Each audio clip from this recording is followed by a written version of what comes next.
Partido Atletismo 2:23:69.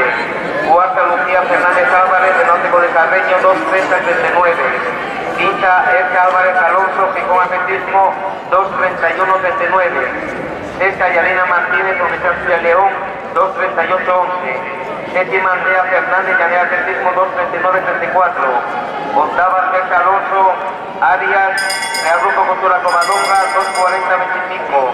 Novena, Bárbara Argüelles Acevedo, que con el número 2:41:03. Décima, Noelia Carpio Merino, que con atletismo 2:47:60. Undécima, Victoria Marco Romero, que con el número 2:48:59. 800 masculino. Primera serie, primero Iván Blanco Crespo, Sociedad Gimnástica de Pontevedra, 1:55:43. Segundo, Diego Viñola Alonso, Universidad de Oviedo, 1:57:60.